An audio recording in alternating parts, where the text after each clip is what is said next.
राहगीर रास्ते पर एक पेड़ के नीचे मिले। तीनों लंबी यात्रा पर निकले थे। कुछ देर सुस्ताने के लिए पेड़ की घनी छाया में बैठ गए। तीनों के पास 2 झोले थे, एक झोला आगे की तरफ और दूसरा पीछे की तरफ लटका हुआ था। तीनों एक साथ बैठे और यहाँ वहाँ की बातें करने लगे, जैसे कौन कहाँ से आया, कहाँ जाना है, कितनी दूरी है, घर में कौन कौन है, ऐसे कई सवाल जो अजनबी एक दूसरे के बारे में जानना चाहते हैं। तीनों यात्री कद काठी में सामान थे, पर सबके चेहरे के भाव अलग अलग थे। एक बहुत थका निराश लग रहा था, जैसे सफर ने उसे बोझिल बना दिया हो।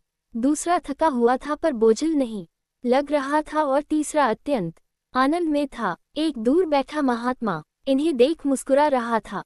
तभी तीनों की नज़र महात्मा पर पड़ी और उनके पास जाकर तीनों ने सवाल किया कि वे मुस्कुरा क्यों रहे हैं।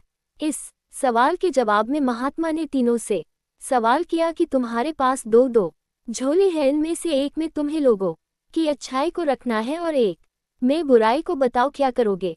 एक ने कहा, मेरे आगे वाले झोले में मैं बुराई रखूंगा ताकि जीवन भर उनसे दूर रहूं, और पीछे अच्छाई रखूंगा। दूसरे ने कहा, मैं आगे अच्छाई रखूंगा ताकि उन जैसा बनूं, और पीछे बुराई ताकि उनसे अच्छा बनूं। तीसरे ने कहा, मैं आगे अच्छाई रखूंगा ताकि उनके साथ संतुष्ट रहूं, और पीछे बुराई रखूंगा और पीछे के थैले में एक छेद कर दूंगा, जिससे वो बुराई का बोझ कम होता रहे और अच्छाई ही मेरे साथ रहे, अर्थात वो बुराई को भूला देना चाहता था।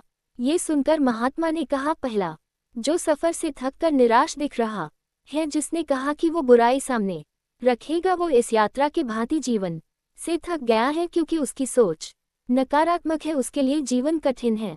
दूसरा जो थका है पर निराश नहीं, जिसने कहा अच्छाई सामने रखूंगा पर बुराई से बेहतर बनने की कोशिश में वो थक जाता है, क्योंकि वो बेवजह की होड़ में है। तीसरा जिसने कहा वो अच्छाई आगे रखता है और बुराई को पीछे रख उसे भुला देना चाहता है, वो संतुष्ट है और जीवन का आनंद ले रहा है। इसी तरह वो जीवन यात्रा में खुश है।